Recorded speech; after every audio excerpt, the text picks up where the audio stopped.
Quando você conhece uma pessoa, o que você precisa saber sobre essa pessoa? Quanto mais você se aprofunda em conhecer a pessoa, você vai ter mais informações sobre o que ela gosta, sobre o que ela não gosta, vai entender os seus pensamentos.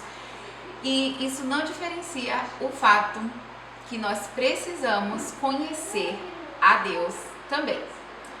Como nós vamos fazer isso? Através da palavra. Nós vamos conhecer a Deus, a sua origem.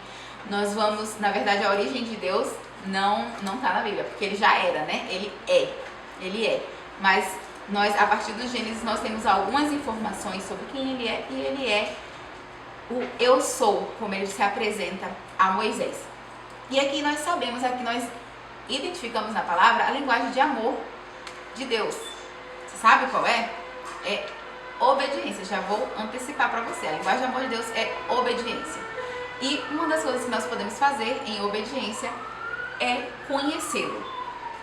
Então, quando eu era criança, tinha muito essa questão dos usos e costumes nas igrejas. Até hoje tem, porém, na minha infância foi bem assim. Então, assim, não pode usar calça porque é pecado, não pode usar tal coisa porque é pecado, não pode fazer isso porque é pecado. E a importância de conhecer a Bíblia, não só o que o outro fala, porque às vezes você tem um líder de muita confiança e que realmente traz a Bíblia, porém você vai estar apenas sendo receptivo a esse conhecimento.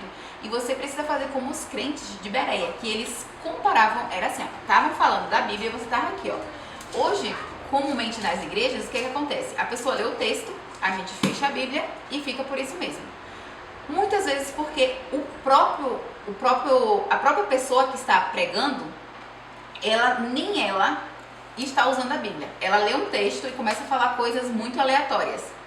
Então, é importante, quando lê o texto, ficar com a Bíblia aberta, o dedinho em cima, ver se a pessoa está falando a verdade. Você precisa conferir, você não pode aceitar qualquer coisa que as pessoas lhe mostram. Você precisa conhecer a Deus, porque se você conhecer o personagem que as pessoas lhe apresentam, você vai simplesmente ficar com essas mesmas impressões do outro.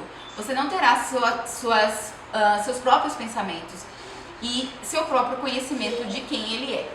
Na história de Jó, muito conhecida e muito linda, nós vemos que após todo o sofrimento de Jó, tudo que ele percorreu, e vale lembrar que no começo do livro de Jó, a Bíblia fala que Deus mostrou a integridade de Jó, mostrou, olha que homem, para o diabo. E ele fez, ele é assim, ele é íntegro, ele é esse cara todo porque ele tem tudo. Ele tem filhos, ele tem dinheiro, ele tem tudo. Então ele estava colocando em cash a integridade de Jó através dos bens dele. Mas Deus permitiu que ele tocasse em Jó, mas não tirasse a vida. E foi o que aconteceu. Começaram os ventos de sofrimento, então perda de filhos, ele perdeu os seus animais, seus bens, perdeu várias coisas.